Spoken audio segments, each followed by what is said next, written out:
Udah, Pak.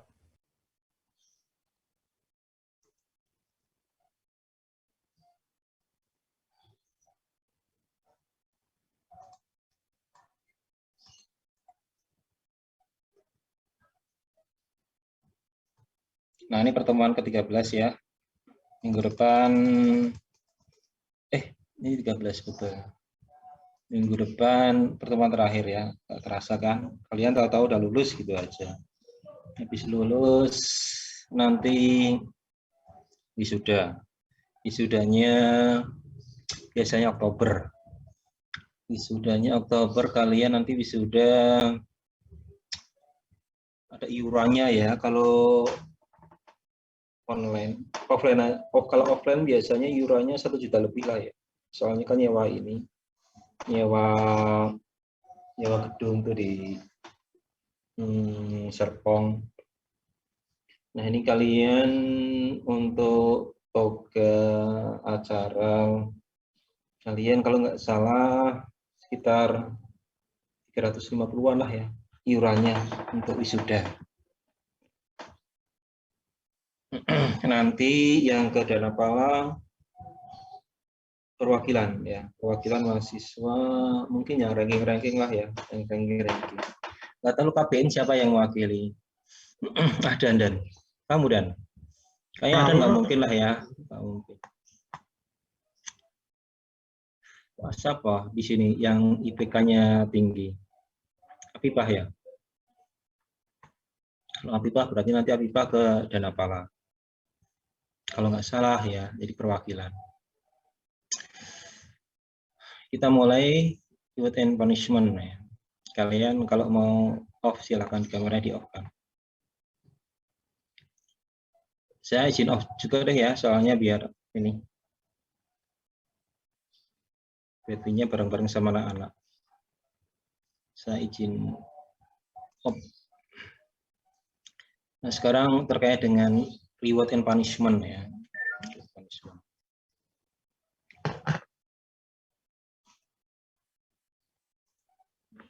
Sebentar saya ngasih pengumuman ke teman-teman di ini ruangan.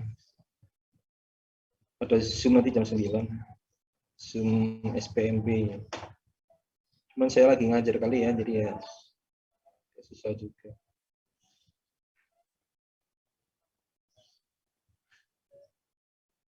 Sebentar saya mau forward Zoom meeting ke teman-teman.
Jadi jadwal kita harusnya bulan Juli ini tes untuk psikotes sama TKK. Kalian dulu kan nggak pakai psikotes kan ya? Sekarang pakai psikotes, TKK kalian dulu ikut. Nah sekarang TKK kalian dulu ada ya, sekarang juga tetap ada, cuman ditambahin psikotes. Psikotesnya online. Cuman masalahnya ini lagi PPKM ya. PPKM sampai Agustus kan tanggal 2. Jadi ini panitia bingung nih. Diundur lagi atau gimana?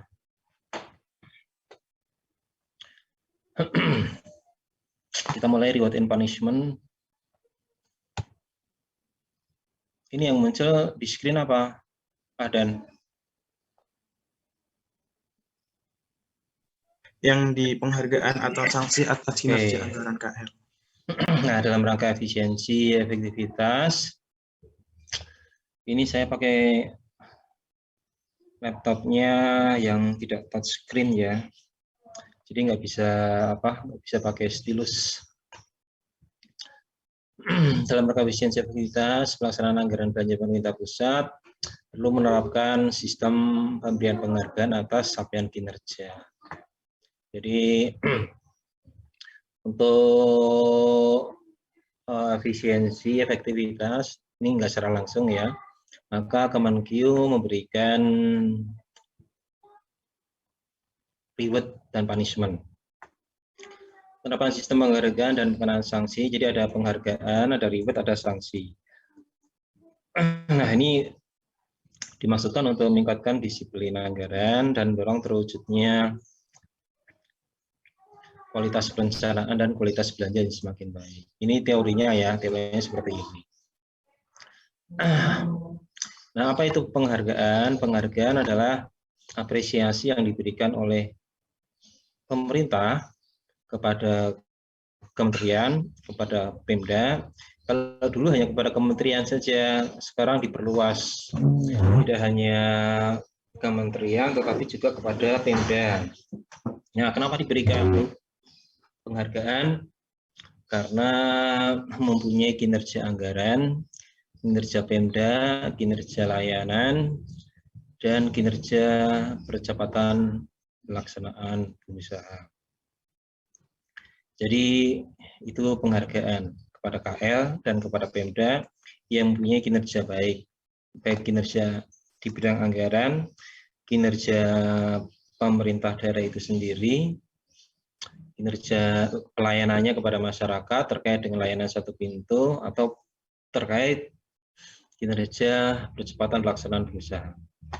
Nah, sanksi adalah hukuman yang dikenakan oleh pemerintah. Ini hukuman ya, hukuman yang dikenakan oleh pemerintah kepada KL atau kepada Pemda atas kinerja anggaran, kinerja pemerintah daerah, pelayanan satu pintu, dan kinerja percepatan pelaksanaan berusaha.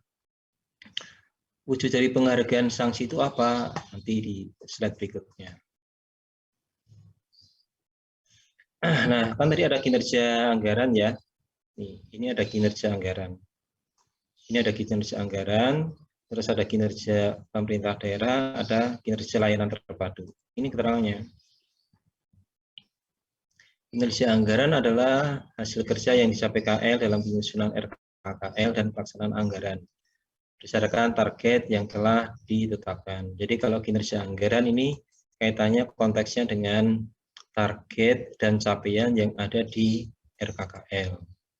Kalau kinerja Pemda adalah hasil kerja yang dicapai Pemda di bidang tata kelola keuangan, layanan dasar publik, layanan umum pemerintahan, kesejahteraan masyarakat, dan bidang-bidang yang lain. Kalau kinerja pelayanan terpadu satu pintu adalah hasil kinerja yang dicapai dalam kegiatan layanan secara terintegrasi.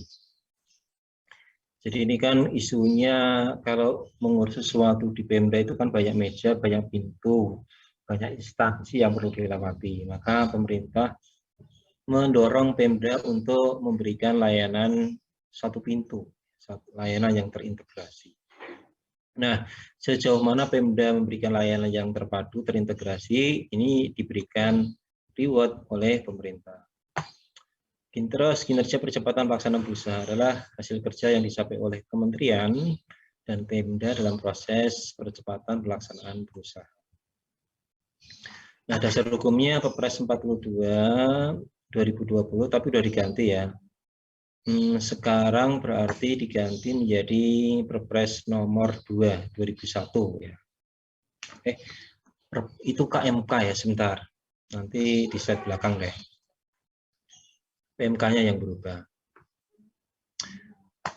Nah, ini dasar hukum pemberian reward punishment dimulai tahun 2011.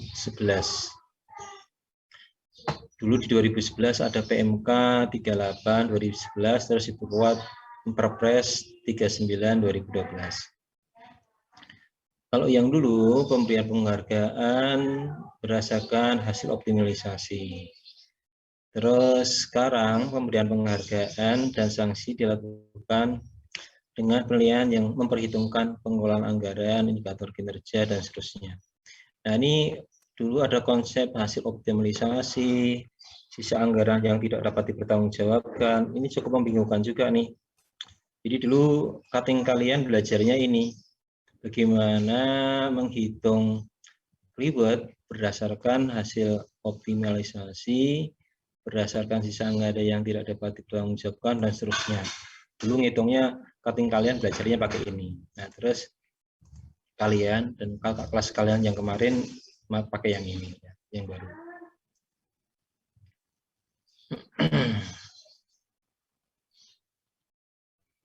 Untuk meningkatkan kinerja anggaran, KL dapat diberikan penghargaan atau dikenai sanksi berdasarkan penilaian yang dilakukan oleh Kemenkeu. Penilaian tersebut memperhitungkan ini, pengelolaan anggaran sama indikator kinerja anggaran.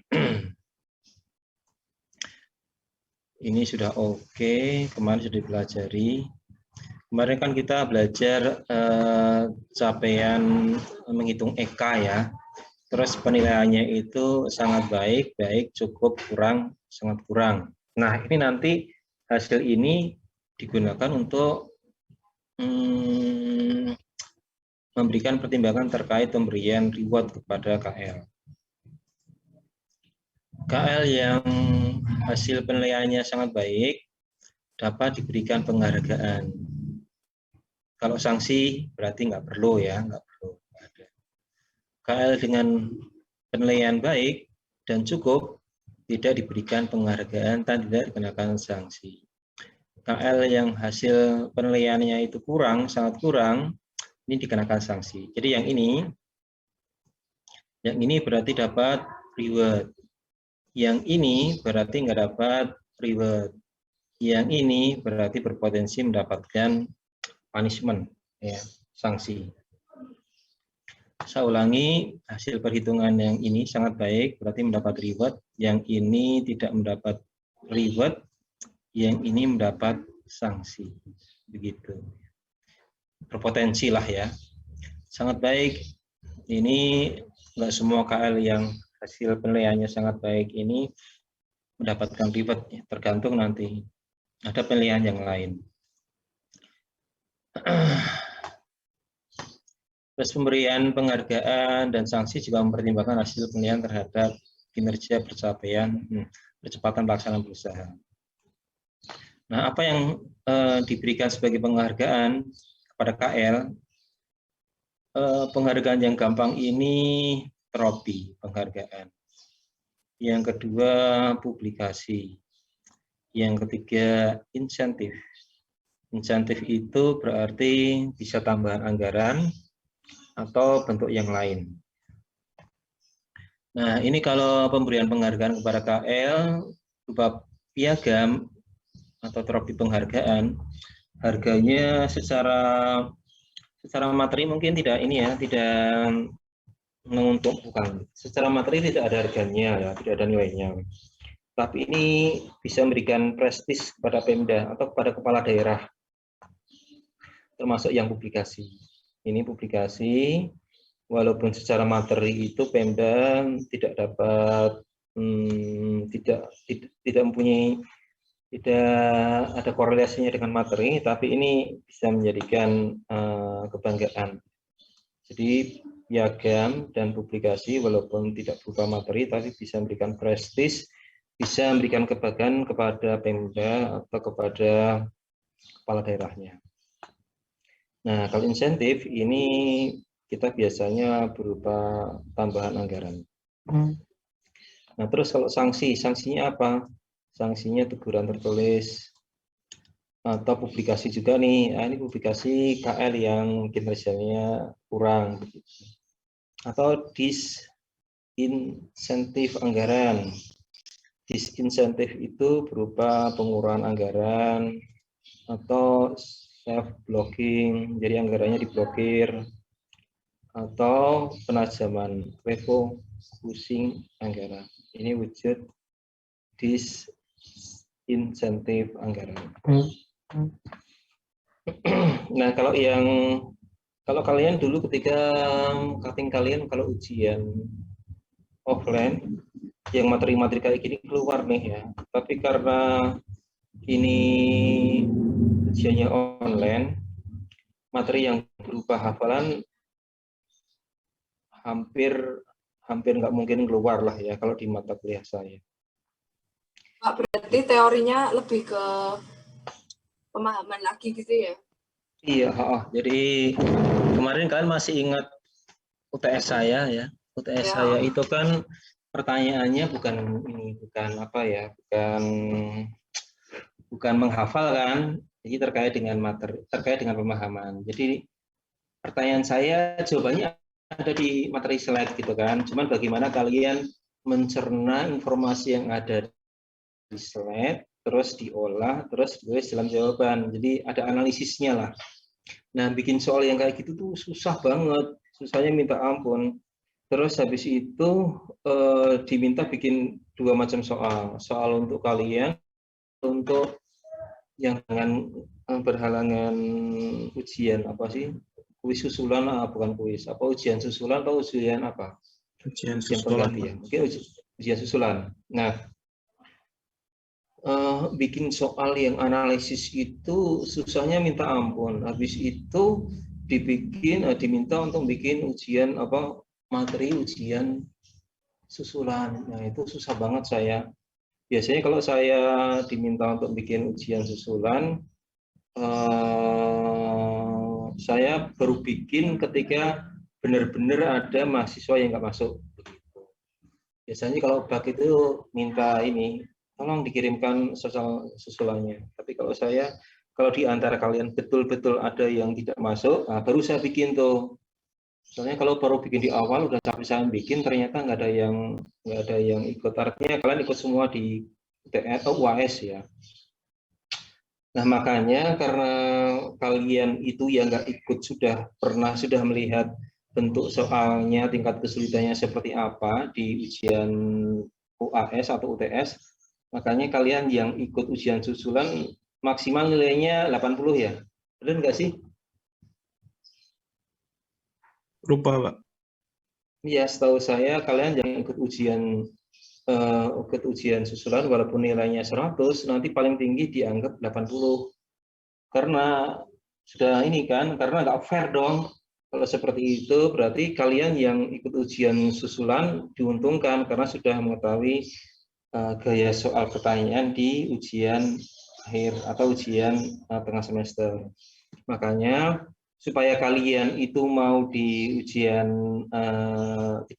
tidak apa namanya ya, tidak mencari modus ya, modus misalnya ada mencari modus, mendingan pura-pura sakit gitu kan, pura-pura sakit ikut ujian susulan supaya tahu supaya tahu soalnya di depan seperti apa. Nah, dengan harapan nanti di ujian susulan bisa mengerjakan lebih smooth. Tapi ya implikasinya itu kalau nggak salah nilai paling tinggi dianggap 80. Kalau nilainya 60 ya 60, nilainya 70 ya 70. Kalau nilainya 85, 86 dianggap paling tinggi 80. Begitu. Jadi kalian betul-betul berusaha untuk tidak mengikuti ujian susulan kecuali kalau mungkin sakit atau apa. Begitu ya. Jadi yang soal-soal kayak gini kalian nggak usah hafalkan. Nggak usah hafalkan, paling di ini aja lah.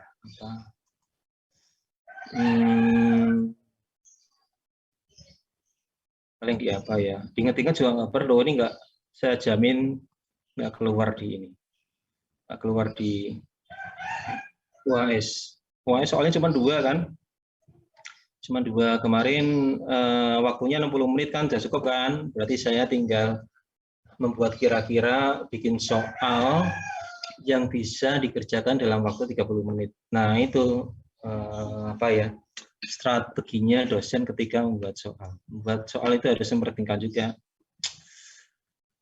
durasi waktu yang disediakan.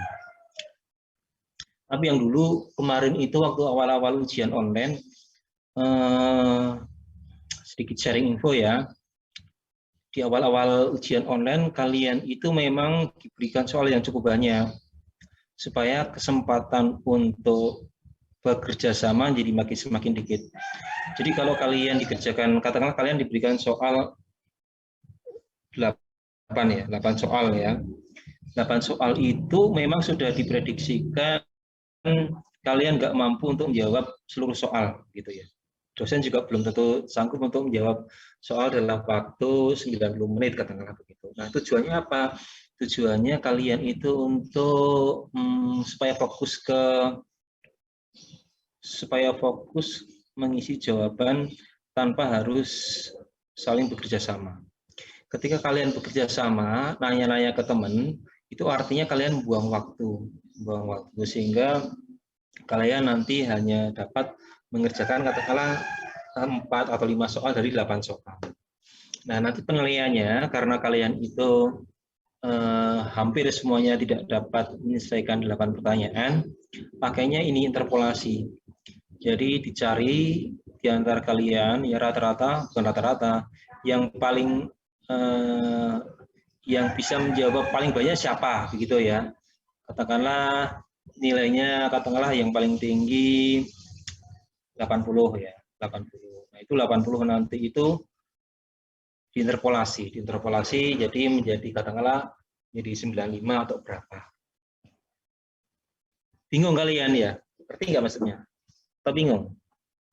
Kayak konversi gitu tapi bukan konversi ya Pak? Iya, dikonversi, tapi konversi ke atas. Kalau Ahdan misalnya dapatnya berapa? 80 gitu kan.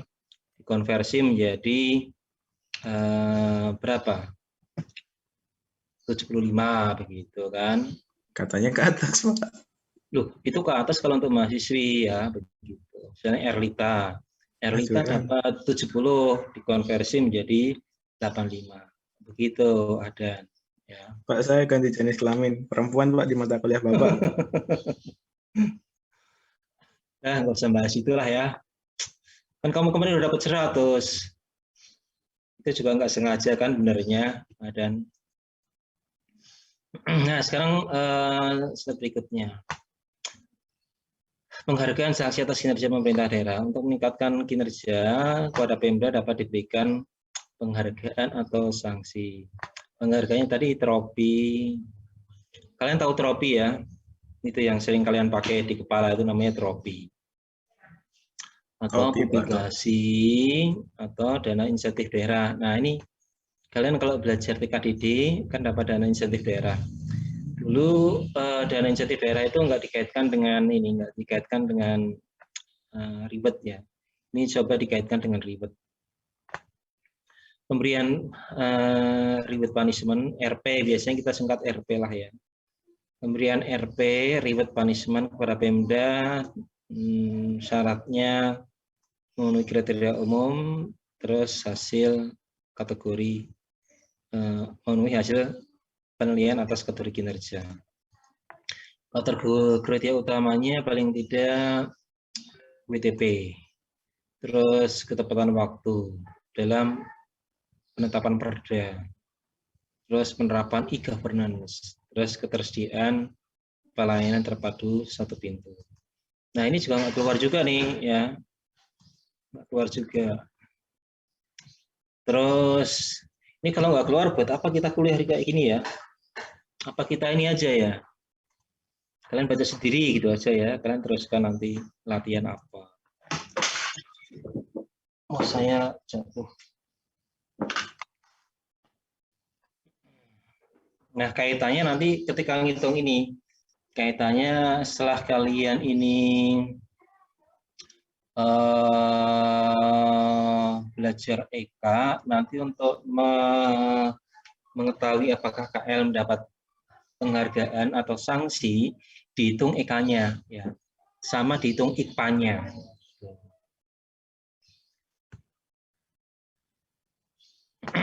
Kategori kinerja terdiri atas tata kelola keuangan daerah, pelayanan dasar, pelayanan umum, kesejahteraan, atau bidang lain. Nah, seterusnya lah ya. Terus reward punishment terhadap layanan terpadu. Untuk peningkatan kinerja layanan terpadu, pemerintah memberikan reward punishment berupa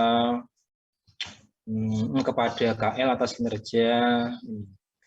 Nah, ini diberikan kepada KL yang memberikan reformasi perizinan, penyelesaian permasalahan perizinan dan seterusnya. Nah, apa itu kinerja percepatan pelaksanaan berusaha?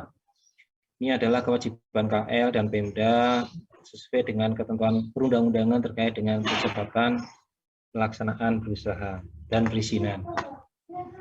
Nah, kewajiban KL paling sedikit ini menyusun peraturan, koneksi sistem dengan online single submission atau peran satuan tugas dalam reformasi perizinan. Pemberian penghargaan sanksi biasakan atas penilaian yang dilakukan oleh tim penilai. Tim penilainya ada BP, BKPM, Kemenkoperek, Kemendagri, dan seterusnya. Hasil penilaiannya nanti sangat baik atau kurang baik. Nah, yang sangat baik nanti diusulkan untuk diberikan penghargaan. Yang baik nanti tidak diberikan penghargaan, tidak kena sanksi. Yang kurang baik ini diusulkan kena sanksi. Nah, sanksinya itu nanti bertahap, sanksi administratif atau penundaan penyaluran DAU atau DPH. Jadi sanksi administratif atau penundaan penyaluran DAU atau DPH. Dengan mempertimbangkan besarnya penyaluran DAU DPH, sanksi pemotongan atau dan kapasitas fiskal daerah yang bersangkutan. Jadi kalau kapasitas fiskal daerah itu minimum ya, kalau dipotong ya kasihan juga.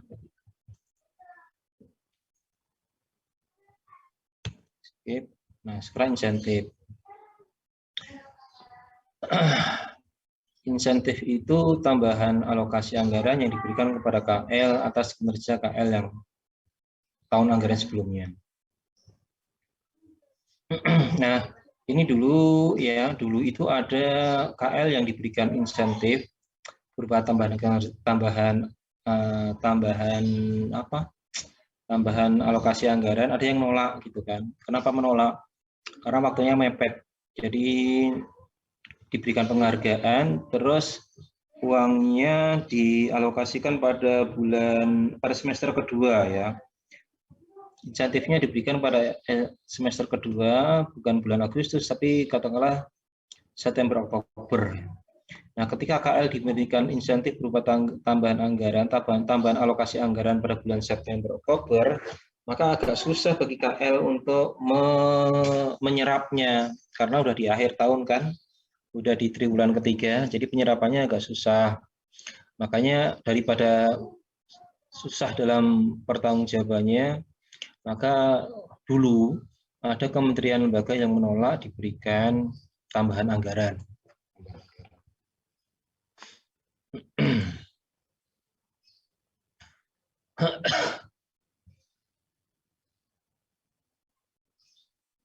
Ini skip aja.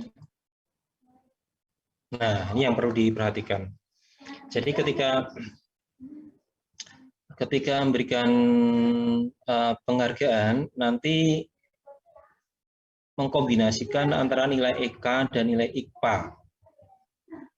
Nilai EK itu bobotnya 60%, nilai IKPA itu bobotnya 40%. Jadi DJA bekerja sama dengan Ditjen Kendaraan untuk membuat persyaratan terkait KL yang memperoleh insentif. Nah, ini hasil diskusi. Untuk EK porsinya 60, untuk IKPA porsinya 40. Jadi kalau dulu pemberian reward itu semata-mata didasarkan kepada nilai EK.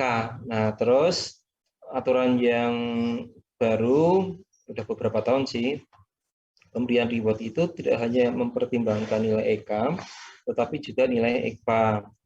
Nah, tahun sebelumnya, cutting kalian itu ujiannya ini menghitung EK, terus menghitung IKPA, tapi untuk satu indikator.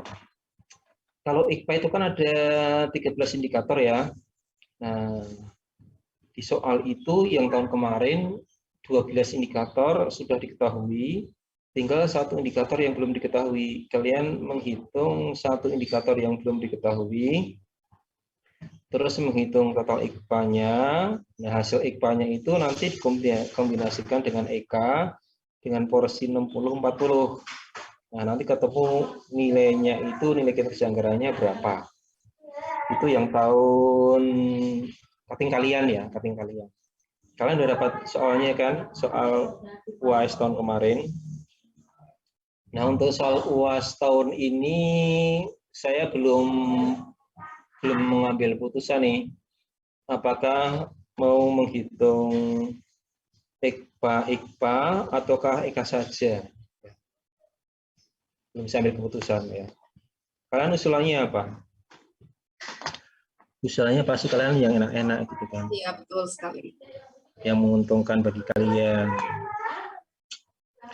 Jadi saya masih belum masih belum fix.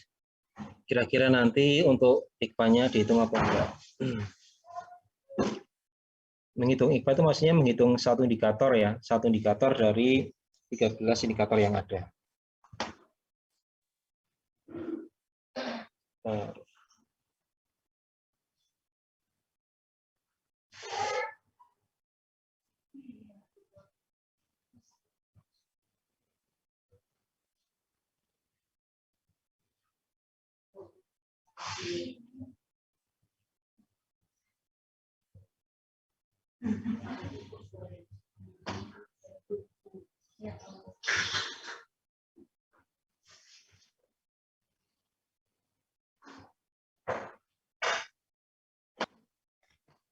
excellent.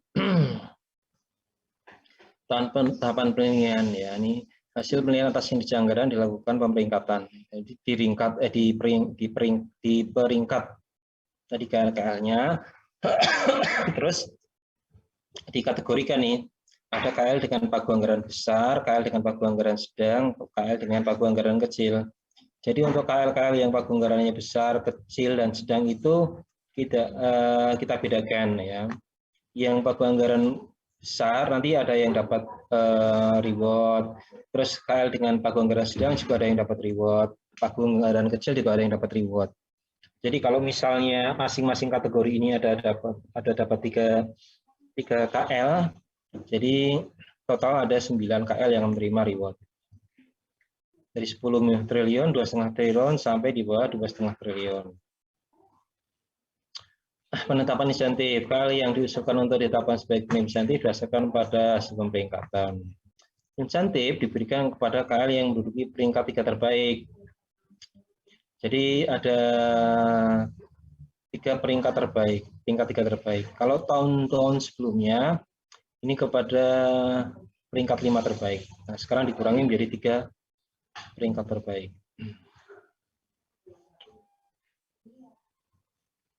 Dari mana DJA mengalokasikan insentif untuk KL?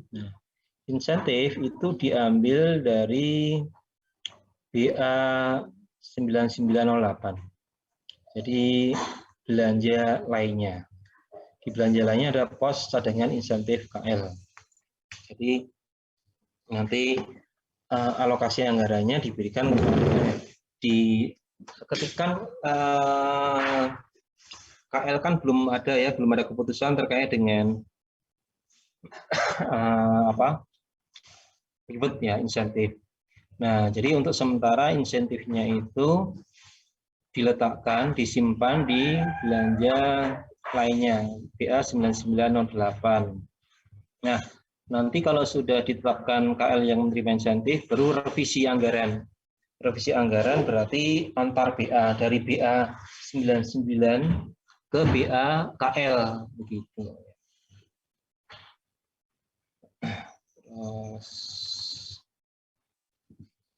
Pelaksanaan pemberian insentif.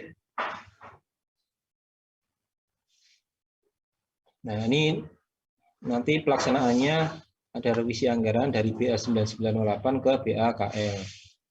KL mengajukan usulan pergeseran anggaran dari 9908 ke Dirjen Anggaran. Terus negara melampirkan ADK dan seterusnya ya. Nanti ini teknis lah bisa dibaca. Nah, ini urutannya. KL dihitung kinerjanya, nilai akhirnya itu dihitung 60% dari EK, dari SMART, 40% dari IKPA. Nah, nanti kan ketemu hasilnya nih. Terus di peringkat, nanti yang nilai tertinggi diusulkan sebagai penerima insentif.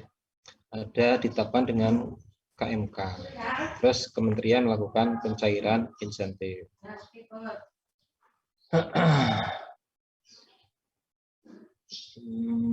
Ini next.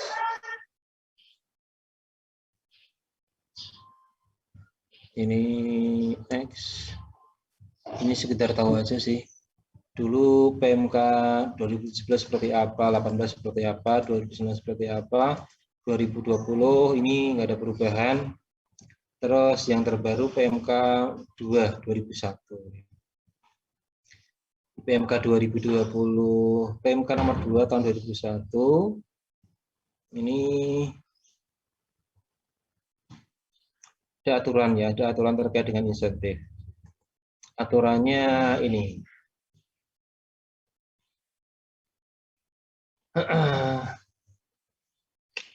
Aturannya di poin nomor 3, variabelnya 60-40 ya, ini masih sama, terus ditambahi kinerja kecepatan pelaksanaan berusaha dinilai oleh BKPM dan menjadi prasyarat bagi KL untuk menerima penghargaan. Nah, ini kalau yang dulu nilainya itu 40-60, terus sekarang ditambahkan kriteria kinerja kecepatan pelaksanaan berusaha. Nah, tapi ini menjadi prasyarat ya, menjadi prasyarat. Terus kategorinya tetap.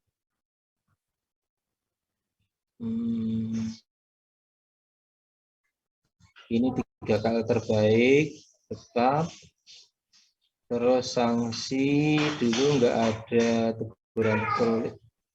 Dulu nggak ada teguran tertulis ya. Sekarang yang sebelumnya maksudnya ya, yang sebelumnya sempat dihilangkan. Nah, terus sekarang dimunculkan. Terus perubahan yang lainnya.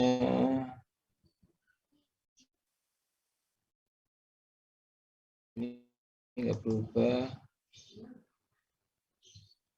Dulu baru secara teori, nah sekarang sudah secara teori itu artinya ini ya, secara teori itu artinya dimungkinkan adanya disinsentif berupa pengurangan anggaran, tetapi dasar hukumnya belum ada. Nah, sekarang dimunculkan dasar hukumnya. Terus disinsentif ini tidak dapat mengurangi alokasi untuk gaji, prioritas nasional, dan pelayanan. Berikutnya, enggak. Nah, ini gambarannya bisa dibaca. Timeline penggunaan reward punishment. Kalau untuk 2021 ya, Januari, Desember ini apa yang dilakukan. Di sini muncul, terus Januari sampai 2021, dan seterusnya nanti berakhir pas 1 April sampai 31 Desember 2021 pelaksanaan penghargaan dalam bentuk insentif sama sanksi. Jadi diberikan April sampai Desember. Tapi ini input datanya dari 2020 Januari sampai Desember. Nah, ini histori aja sih. Histori dulu di 2011, 2012, 2013. Ini KL-KL yang terima penghargaan nih ada 65, sanksinya 8, tidak ada yang mendapat reward punishment ada 13. Historinya saya catat, terus besaran rewardnya nih. Besaran reward sekian miliar, sekian miliar, sekian miliar. Ini KL yang dapat. Terus 2016. Nah, ini 2016 dihitung berdasarkan kinerja 2014 ya, saya lupa kenapa musuhnya 2014. Jadi kinerja di 2014 baru sempat dimunculkan di 2016. Kalau nggak salah yang di 2015 nggak ada alokasi anggarannya. Dan seterusnya, dan seterusnya. Ini KL yang menerima di 2018, KL apa saja. Kita keuangan dapat ya.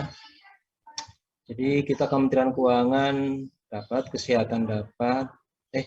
Kita itu, kalian belum tentu keuangan ya, jadi saya menyebutkan kita kurang pas lah ya. Tapi doa lah ya, doa. Kita itu berarti kalian mudah-mudahan nanti bisa bergabung di Kemenkeu. Terus di 2019, yang 2020-nya belum ada. Yang 2020 ini 3 KL dengan nilai tertinggi pada masing-masing kategori adalah Kementerian Keuangan, Hukum HAM, sama Dikbud. Terus kategori menengah ini dalam negeri, kejaksaan, BPK. Tapi kok dalam negeri padahal uangnya banyak kok. Terus yang kategori yang kecil ada LAN, ada PPATK, ada Ombudsman. Nah ini loh, ada catatan nih. Dengan mempertimbangkan kondisi saat ini, Kementerian Negara Lembaga dimaksud tidak diberikan penghargaan berupa insentif, tapi diberikan penghargaan berupa piagam penghargaan.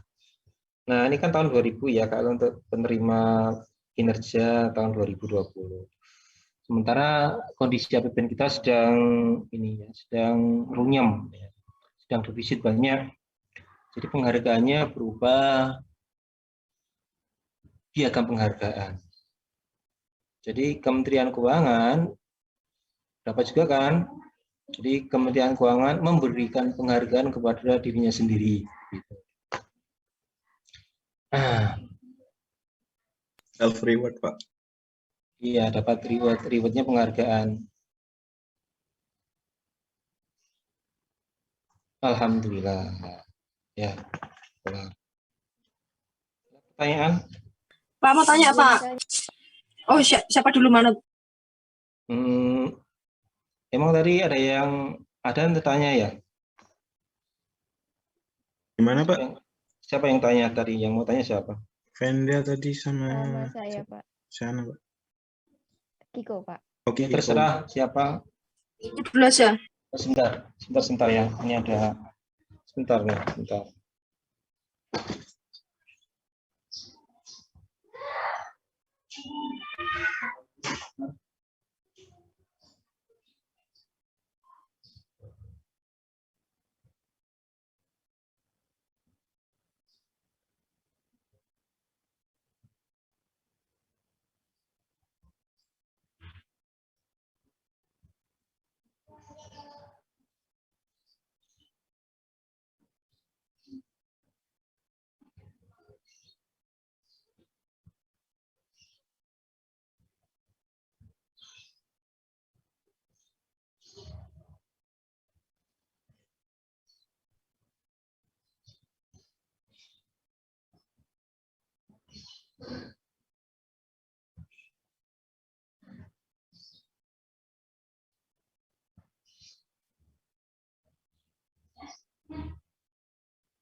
Ayo siapa?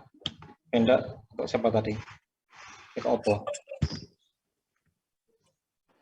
Sama Kiko Pak. Siapa yang tanya? Silakan.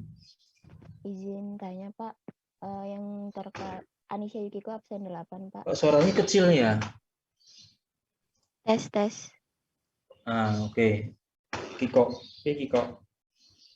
Ini Pak terkait yang di punishment itu Pak kan tadi Punishment. ya punishment Pak, maaf Pak. Yes. Itu kan dia ada yang ini ya Pak, kayak disintensif itu Pak, yang misalnya pengurangan anggaran, terus self blocking anggaran dan yang lainnya itu Pak. Itu mungkin nggak sih Pak bikin kinerja mereka juga nambah turun karena dengan anggaran yang udah ada aja mereka kinerjanya nggak terlalu bagus gitu Pak, kinerjanya kurang gitu Pak. Terus apalagi kalau misalnya dia anggarannya diturunin gitu Pak atau kayak ditunda penyalurannya gitu Pak. Gitu sih Nah, Pak. ada aturan mainnya, Kiko. Jadi aturan mainnya itu ini yang di slide halaman. Kalian udah punya slide yang ini belum ya? Ada di LMS sih. Belum download Pak. Ini aturannya. Jadi disinsentif itu disinsentif, bukan desinfektan ya. Disinsentif, susah banget nyebutnya ya. Yang gaji nggak boleh dikurangi, Kiko. Yang proyek prioritas nasional nggak boleh dikurangi.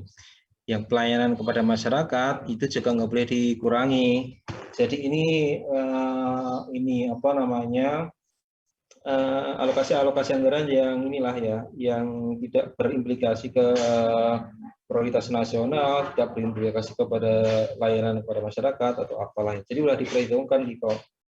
Kalau di istilah teman-teman di anggaran bidang itu ini anggaran-anggaran yang lemak-lemaknya itu artinya anggaran-anggaran yang biasanya mengalir ke ASN. Jadi kan kadang-kadang kan ada alokasi anggaran yang isinya itu rapat koordinasi atau perjalanan dinas atau apa. Nah itu kan ya kayak gitu kan sebenarnya nggak terlalu urgent kan.